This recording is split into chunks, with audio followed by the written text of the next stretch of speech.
Welcome to the Lowdown with Liz Glass at Jones Hollow Realty Group. We're located in Long Island, New York. And today I have David Schiedler here from Oregon. David, tell us about yourself. Tell us about you. Tell us about your market. So I'm born and raised in Oregon, third generation. I still live on my third generation farm, hopefully fourth and fifth generation coming up. My grandfather started it as a dairy farm, and then my parents took it over as a dairy farm, and then I bought it as a dairy farm, actually, and then decided that was too much work for very little profit. So I got into nursery. We grew nursery stock, and we still do. And then I got into real estate when the kids said, okay, Dad, we don't need you on the farm anymore. So that's kind of my short story. I'm one of 8 kids. I have 14 grandkids. So big families, big gatherings is pretty common. Yeah. Awesome. So Awesome. yeah. And the real estate world, I got in with my best friend. He's been bugging me for 25 years. And I got in 8 years ago and I love it. I just love it. Yeah. That's awesome. That's awesome. So where is your market exactly in Oregon? I'm obviously licensed in all of Oregon. And my main is the Willamette Valley from Portland to Eugene. I do sell some stuff in Eastern Oregon, some ranches, also some coastal properties. And that's my main market here.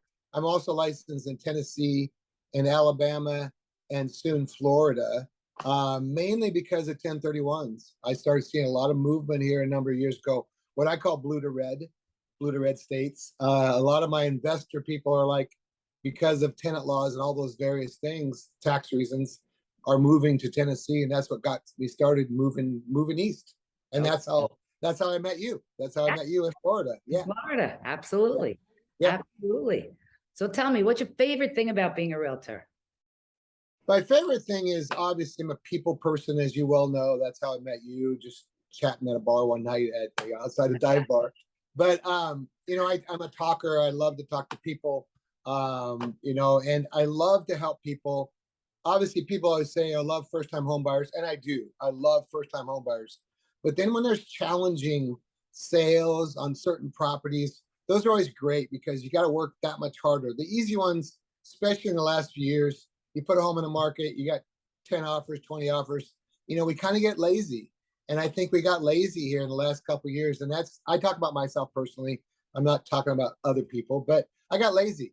You put it on the market, it's sold, and you kind of sometimes you miss the people, and I'm working on getting back at that because it's so important, to really look at them as, hey, I'm a seller. I also got to buy, or I'm a buyer, first time home buyer, all those things. And I just love to work with people. I love to work with people. Well, you are an amazing people person. Yeah, thank you. Thank you. All right. So what is the best kept secret in your area in Oregon? What's the best kept secret that you would say you should come to Oregon because of? Well, the best kept secret of Oregon is its small town vibe. I live in a small town, Silverton, Oregon. Mount Angel is right next to us. It has an Oktoberfest every year that draws 400,000 people in 4 days. Wow. So it's not only a beer drinking festival, there's a lot of good food. So that small town vibe, if you live in Oregon, in the Willamette Valley where I live, I'm 2 hours from the coast. I'm 2 hours from the desert. I'm an hour and a half from the mountains. I'm an hour from Portland, a very large city. And then I live in a small town. So there's such a variety of things that you can see in Oregon, between deserts and mountains and coast, and of course, the Willamette Valley. Yeah. It offers everything. Sounds awesome. It's on my bucket list. Haven't been there yet, but I'm going to. Very. All right. So if somebody was moving to Oregon, what would be the best piece of advice you could give them? I would say come here not only during the summer, which are amazing, also during the winters. People say, oh, it rains all the time in Oregon. I've heard that a million times. It doesn't. It really doesn't.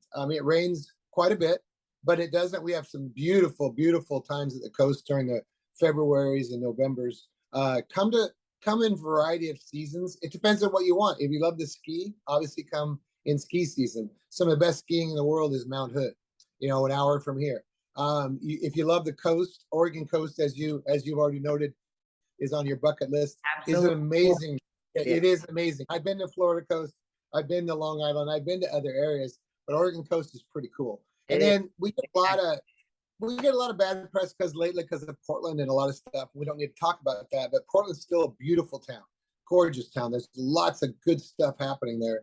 And I just say, come and visit and call me first, and I will tell you, and I will tour you around, and you can come to my farm actually, and come and just it's an open invitation. It's an open invitation. Yeah. That's awesome. That's Yeah. awesome.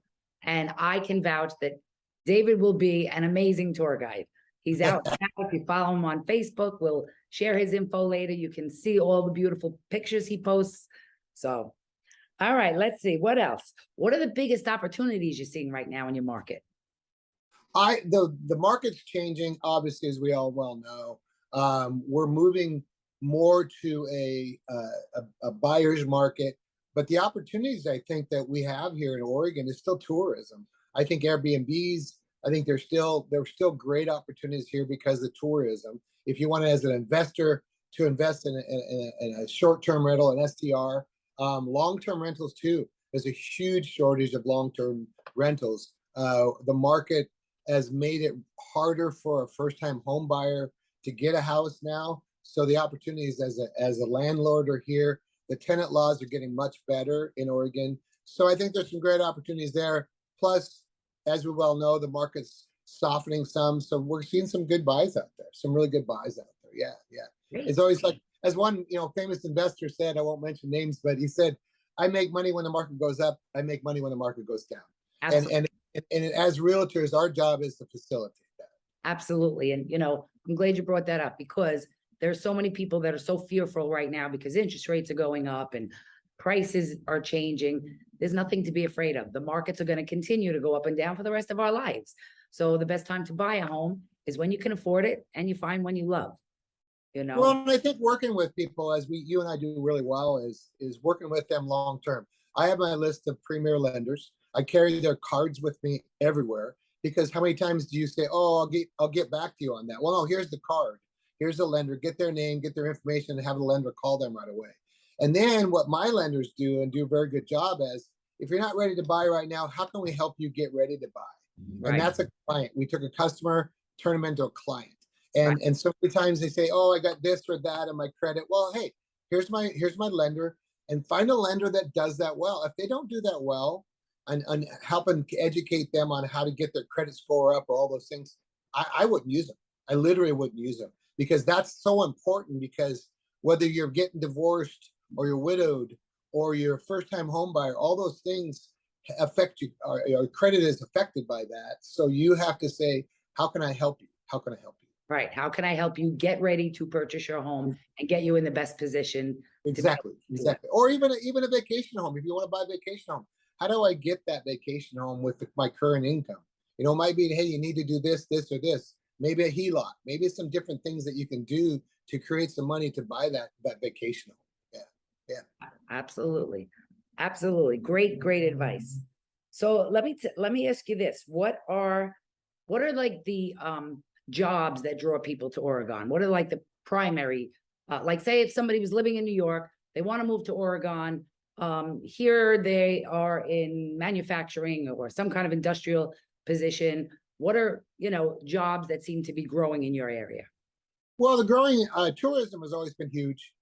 We are big ag related. So there's so many things now in ag that were not there before, between marketing, niche marketing. People want to know where their food comes from. I'm a farmer, fifth generation farmer.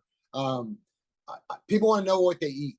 So there's so many opportunities there. I have so many people that started honey business in their backyard. Now they've got a great honey business. I mean, there's so many opportunities. They call it agritourism. So you can start a little farm and have people come out and see your goats and all those things. Right. The other thing is the opportunities now to work from home from areas that weren't there pre-COVID.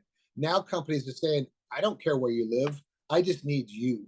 And then I've had a number of people, and you have too, is that said, well, I don't want to go back to a regular office 9 to 5. And they'll say, well, then you can't work here. Well, then there's so many other companies say, well, no, I'll give you a $20,000 raise. I talked to a lady the other day, she got a $30,000 raise by she went to another company and they said, the current company she works with said, no, we need you. And they gave her a raise. And Wow. she wanted to work from home. My daughter-in-laws are working from home, working for the state of Oregon, and they want to be there when the kids come home from school. And I don't judge people that love that 9 to 5. That's great. But we have so many more opportunities now to work in a different work environment. And I could tell you hundreds of people I know that have moved to areas they want to live in, but still have their current job. Yeah. You know, and it really gives us as realtors, gives us great opportunities, so much more opportunity. I always look at, you know, lemonade out of lemons. COVID, horrible disease, horrible. We've all lost loved ones. I've lost a 66-year-old best friend a couple months ago. I told you about it, Liz. But how can we get in the realty world, real estate world? How can we get, you know, lemonade out of lemons? And that's what I see, and opportunities. Absolutely. And that's always, no matter what goes on in life, you have a choice. You Yep. sink or swim. You always have to find, there's always a silver lining. There's always opportunity. Yep, exactly. Sure. All right. Tell us anything else you want to tell us about yourself. And then we're going to share your information, your contact information. Anybody out there looking to learn more about Oregon, please contact David. He's amazing. Yeah, anytime that anyone wants to call my number if you want advice about, hey, I'm thinking about doing this, even if it's in another state, or even if it's I'm thinking about Oregon. Call me. I'll give you, you know, really good ideas on how to get that first house or your vacation home or whatever it is. I'm always here, and I'm a people person, as you well know, Liz. That's how we met. You know, I'm so glad I came to Florida and got a new best friend. You know, so great opportunity. Great very blessed. God put us in each other's path for a reason. He surely did. Yeah. So call me anytime. Share your phone number, your email, your Instagram, Facebook. So We'll post it along the bottom so that everybody can see and they can get in touch with you. Phone number is 503-991-1242. And my email is sdavidrgi@gmail.com. I love phone calls first because I think we live in kind of an impersonal world now. And I love social media, don't get me wrong, but call me first. And then we'll share all that information. But I want to talk to you first, and then we can go from there. And email me also. Awesome. David, thank you so much for joining me today. Love you. Can't wait to see you again. And we'll chat soon. Love you too, Liz. Have a great day. Have a good day, David. Thanks. Bye. Bye.